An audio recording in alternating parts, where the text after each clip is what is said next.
morning, everybody, and welcome to another Sunday morning vlog. Good morning, everyone from downtown Las Vegas. Let me tell you something. I've lived here a long time, and I've never stepped foot in this place. It's the El Cortez. I agree. I filmed the outside of it when we were covering downtown, but never set foot in the door. We have heard nothing but great things about this place, and we are here for a special reason. We're here for Grannyfest. We were personally invited by Gamblin Granny herself. We're going to be meeting her later tonight and enjoying the festivities. Absolutely. All right, get ready because this adventure starts right now. Today we find ourselves at Sixth and Fremont, a couple blocks east of the Canopy, at the first major resort ever built in downtown Las Vegas. The El Cortez opened its doors in November 1941 with its Spanish ranch architecture and stands out among its peers for never having changed that original facade for over 81 years. The marquee, neon arrow, and roof sign were installed in 1952 and remain beloved downtown landmarks. This, my friends, is definitely vintage Vegas. By the way, if you're staying at the El Cortez, park here in the adjacent garage, and it's free if you book a room. Okay, what's this out front? Abbey Road Crossing is our own version of that famous crosswalk on the Beatles album cover from 1969. Right here near Ringo's handprints is a Fremont Street crosswalk that's about the same distance and width as the original. The crossing was brought to us by local entertainment producer Paul Casey, and it's got a terrific website. Around downtown, you just never know what else might be embedded in the sidewalk. Check out this little bit of history. Stepping around the corner on 6th Street, El Cortez takes up the entire block.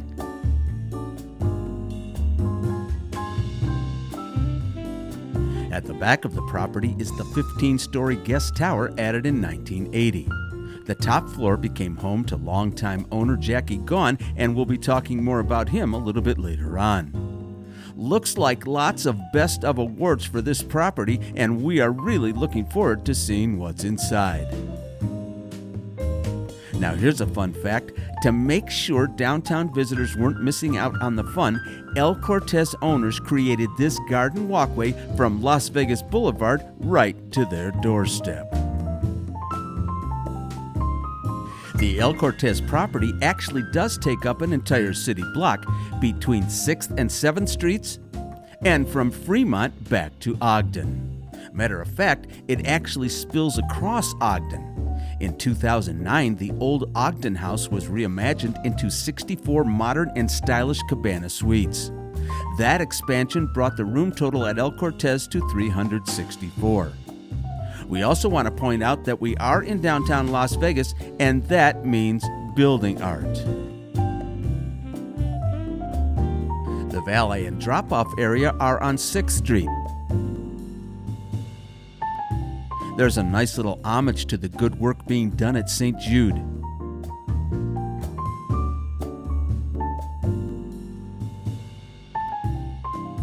And just outside the entry door is a plaque commemorating El Cortez being placed on the National Register of Historic Places. That distinction was awarded in 2013, the first and only hotel and casino to ever receive it. All right, my friends, let's go check in. The mosaic on the floor proudly announces just how long the El Cortez has been open for business. In fact, till just a couple years ago, the longest continuously running hotel casino in town. Check-in is immediately to the left of the doors.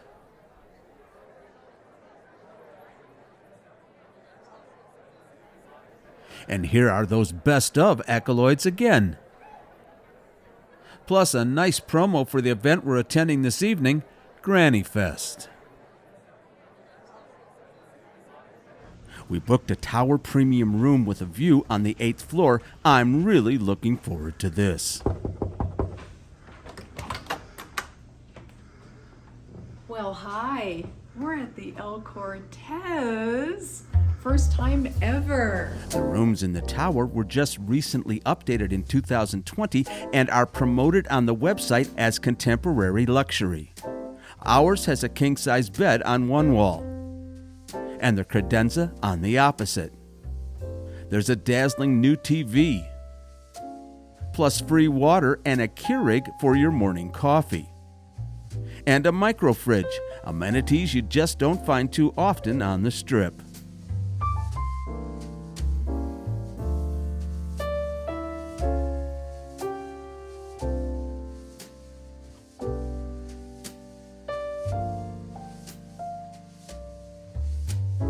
The closet area is open and includes shelving, something Paula really appreciates.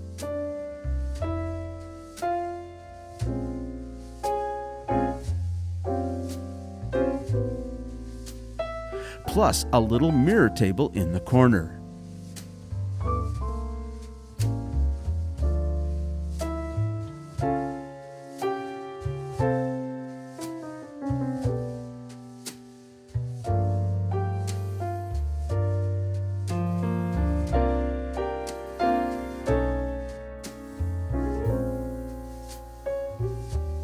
That bench is a nice touch, especially with the wall treatment behind it.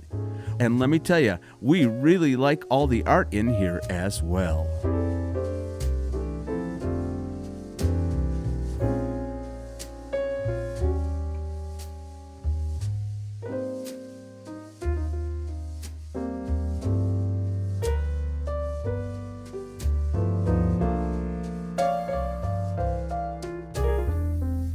The bathroom has a compact footprint, but packs in all the necessities. The shower is huge and features ultra-modern fixtures.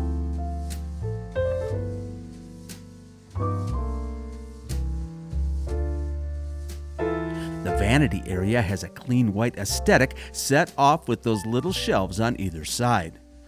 We like the baskets, nice touch. We're always looking for history, so we were intrigued by this little window in the shower. Now, what do you bet it's original to the building? And guess what? It still opens up to the outside.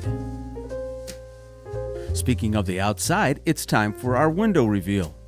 I think we can honestly say we have never seen this view of Las Vegas ever before. We're looking due south over the rooftop sign, the casino and original El Cortez rooms, past the stratosphere and beyond. Absolutely spectacular, what do you think?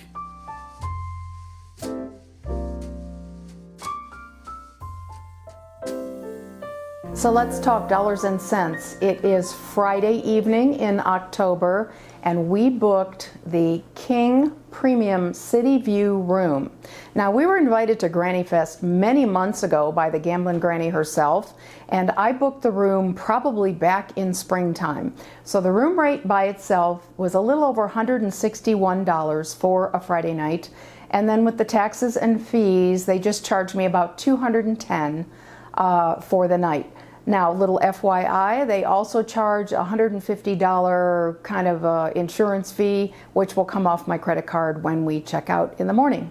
Now, El Cortez, very, very historic. We can't wait to go exploring and see what we can find from all the way back in the 1940s. At check-in, we got the intel that our stay included a complimentary fun book, so the first stop is the Club Cortez desk. I got myself signed up for a player's card and printed out our coupons. Opposite the desk are two museum display cases, similar to the ones we've seen elsewhere around town. In here are priceless mementos of El Cortez through the years. A photo from the 1941 opening. Bingo, Keno, matchbooks, a placemat, a menu, postcards, and legendary owner Jackie Gone. 8 decades of Vegas history. Okay, I got a little free play, so let's go do some damage in the casino. How are we doing so far? We're losing. That's how I'm doing. We've only been here half an hour. How can that be? Because I'm losing. It's the way I play.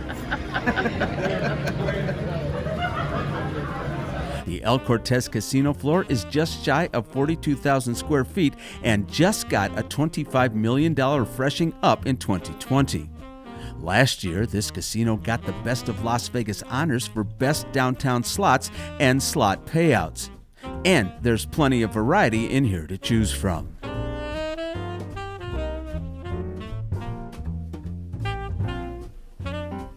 If roulette, craps, or table games are your thing, you aren't alone. Look at the people at the tables on this Friday night. Now here's a fun fact. El Cortez is the most prominent break-in house in Las Vegas for new dealers to get experience. And of course, there's a busy sports book here as well, operated by Stations Casinos. We snapped a pic on Friday evening and again on Saturday morning with all the college football action. Ike's Bar holds center court in the pit area, a new addition to the El Cortez casino floor. The bar offers slots and plenty of sports viewing, and on the backside, a nice little lounge area as well. On weekend afternoons, there's a hot dog cart at the end of the bar just in case you need something to tide you over.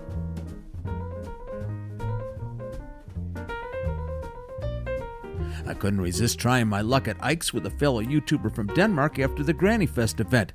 But let me tell you, those slots were not loose at all for me. All right, when was the last time you saw one of these?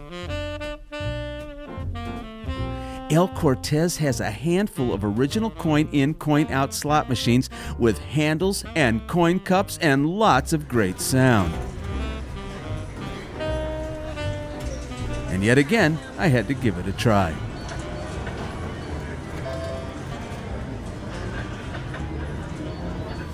Slots are 30% looser than the strip? Not for me, my friends. Note to self, we definitely need to investigate that. Anything that says vintage, we are there.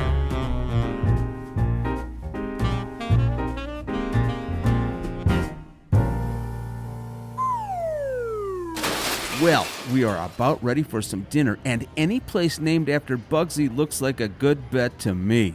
Or, actually, any place that has a table available on a Friday evening looks pretty good as well. And guess what? The prices don't look too bad either. Siegel's 1941 is of course a reference to the year the El Cortez opened and one of its owners, though very briefly. Hello friends, we are in Siegel's 1941 on the casino floor of the El Cortez. We got ourselves a little $5 off coupon when we signed up for their loyalty card. I got a prime rib and Dale got, of course, you guessed it, a filet mignon. Food coming up soon. The restaurant opened in 2015 and serves breakfast, lunch, and dinner. At Siegel's, the El Cortez is bringing back the classic days of Las Vegas with old school decor, vintage red on the booths, dark woods on the tables, and artfully arranged collages of old black and white photos on the brick walls.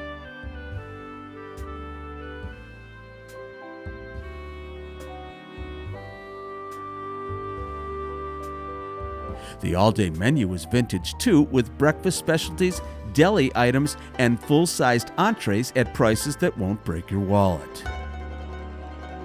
Well, we are at Siegel's here at El Cortez. I got the small, filet mignon with the baked potato. Looks absolutely delicious.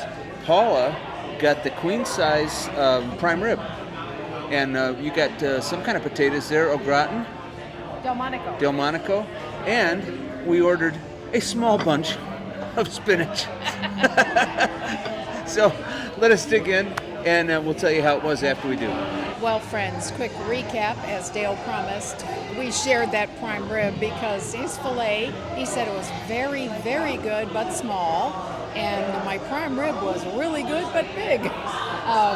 Really delicious, tender, good flavor. I don't have prime rib very often, and the sides were delightful. We had really good service too. One more thing, the music in here, top notch. It's all very nostalgic. We love it all. Tonight's festivities are in the Fiesta Room at the El Cortez. Join us for a little sneak peek. Grannyfest is an annual event put on by the Gamblin Granny YouTube channel. And tonight's audience featured a smorgasbord of other channels who specialize in Vegas content, plus a whole lot of Granny fans. I don't think Paula and I have ever met so many people that recognized us all in one place as we did in here.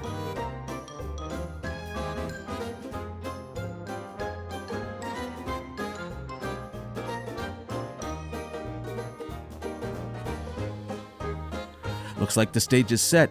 The camera ready to live stream the event. Let's get this party started. Gamblin Granny's husband Dice kicked things off, accompanied by what else? Some classic Vegas showgirls.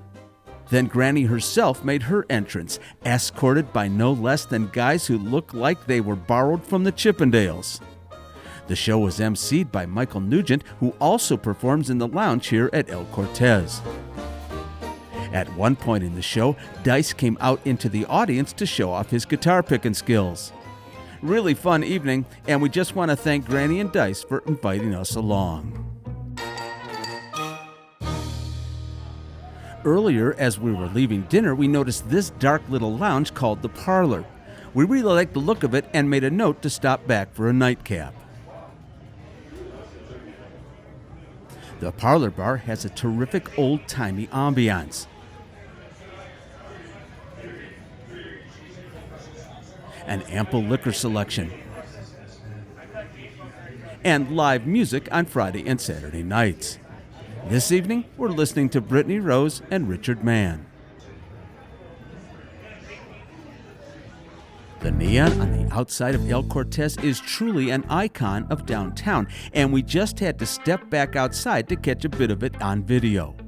How many photos and postcards have you seen of this building lit just like this over the years? You know what, my friends? Some things you just never want to change.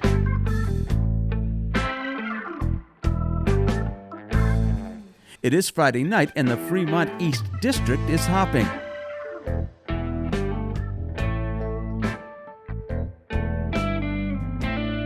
So is Container Park, one block over at 7th. The Mantis Fire Show was going on as we were soaking up the downtown atmosphere. And we're going to call it a night, but we just got to take one more peek at the view from our 8th floor window.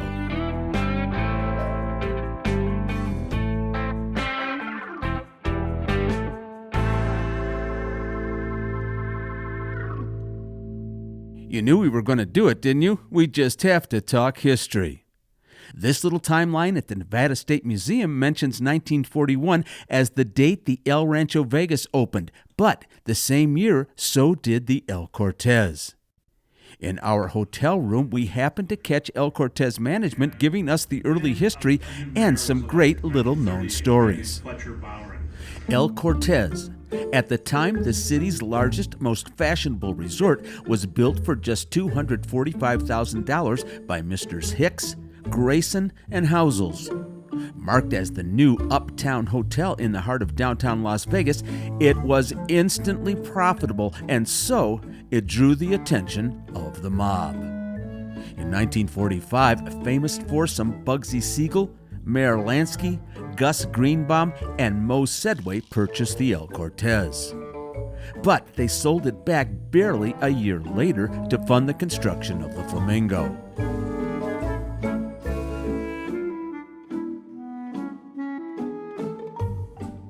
The Nevada State Museum has a whole display case dedicated to the early days of El Cortez history. That's how important it is to Las Vegas then and now. It's the next morning, and we want to take a peek in the section that was the original El Cortez.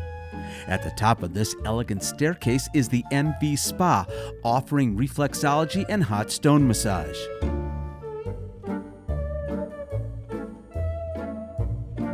We just need to take a minute to appreciate the artistry of the staircase. Quite the view of the vestibule from up here.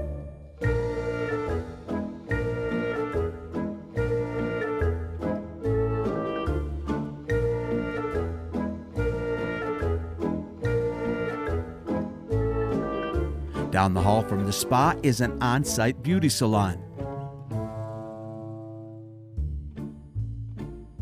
And down another hall is the Speakeasy Barbershop. Opened for more than 30 years in this spot and reopened in 2019 by, get this, the original proprietor's grandson. Oh, that's just how they roll at El Cortez. What a great story. And last but not least, let's see what's up these stairs.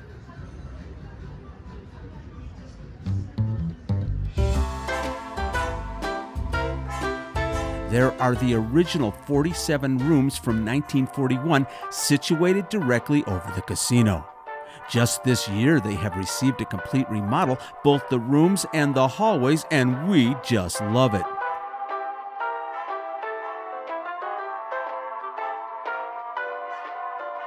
The Art Deco color scheme, the moldings, the vintage posters and photos.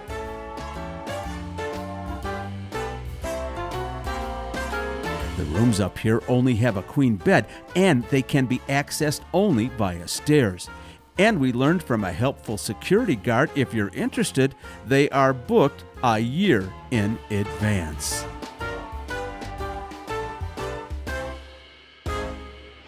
All right, you guys. History with a capital H. You know, there were a lot of YouTubers there last weekend. You might see other El Cortez videos, but nobody's going to do history like your old pals Dale and Paula. We are obsessed with history. In fact, it gets our juices flowing, especially when we're talking about the history of Las Vegas. We had such fun working on this one this week. We hope you enjoyed it. Now, a couple things we want to tell you, just kind of an FYI. First of all, in April of this year, the El Cortez went 21 and over for the first time in its history. I had to show my ID. Sure you did. I did, honestly. No, I didn't. And they no longer have a pool on property. I'm sure you would never go to the El Cortez for a swimming pool experience, but just wanted to let you know. All right, let's talk about some of the guys that were in there, especially this man, Jackie Gahn. What a good guy he was. He bought the El Cortez in 1963, sold it 45 years later in 2008. Believe that.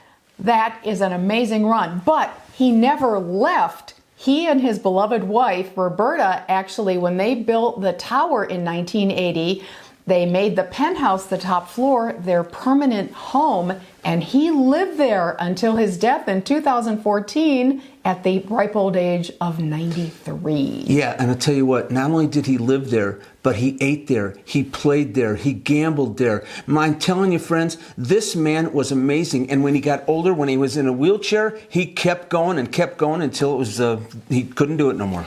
He is truly a Las Vegas success story.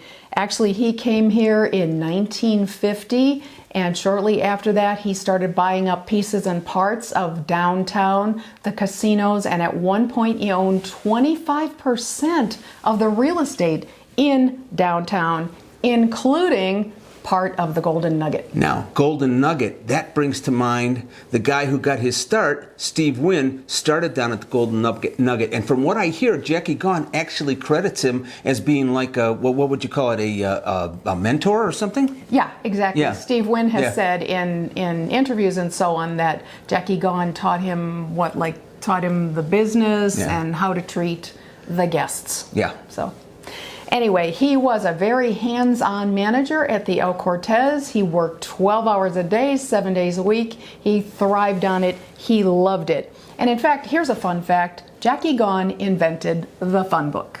Honest to goodness, that is just an amazing thing. I think it's just great. And guess what? He was given the Humanitarian Award in Las Vegas in 1987, right? Here's why. Yeah. He was not only a terrific businessman, he was a great civic leader. I have a list. I'm going to tell you some things.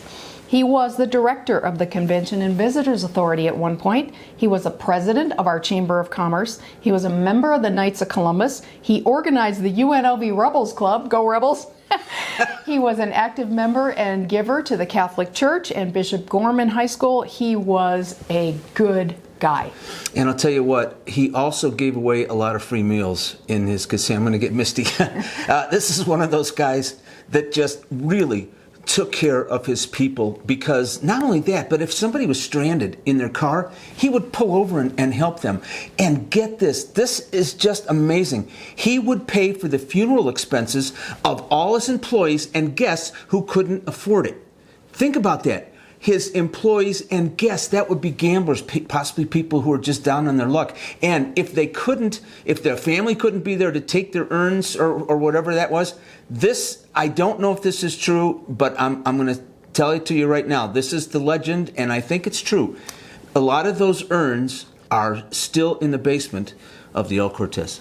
We actually saw a little clip when we were watching the closed circuit TV in our room that El Cortez management was talking about that story, so I believe it. What an amazing, amazing human being. And the town is the poorer for having lost him. But his son Michael is still around. He owns a South Point, and Michael is just as successful as his dad. Absolutely. So let me bring you up to date real quick. In 2008, as we said, Jackie sold El Cortez to his longtime business partner and friend, Kenny Epstein. And the Epstein family still runs the El Cortez to this day. They decided not to change what was so great about it. They've simply kept it fresh and updated. They've spent $50 million or more and believe to me, keep it nice. Those rooms are updated. Yeah, we loved our room. Actually, Yeah. it was very comfortable, and the whole experience was really, really excellent. A little homage, Kenny named Ike's Bar after his dad, Ike Epstein, who actually helped open the Stardust. So these families are just embedded in Vegas history, and we're so glad that they continue to be. Well, there you go, my friends. I hope you liked this video. We really did a lot of work on this one because it meant so much to us. Because a little bit of a passion project. Yeah, it's a passion project. First of all, the Grannyfest, we had a ball at that, but we really enjoyed going through the El Cortez and just studying and learning all we could, right? Yes, and we did a lot of research this week in preparation for making this video, so we hope you enjoyed all that. All right, if you're not subscribed, please subscribe. Don't forget to hit that notification button. Anything else you want to tell these wonderful, beautiful people, Paula. Thanks for hanging with us for half an hour. Have a great week, everybody. Hope you had a good time. We'll see you next time. Bye-bye, everybody.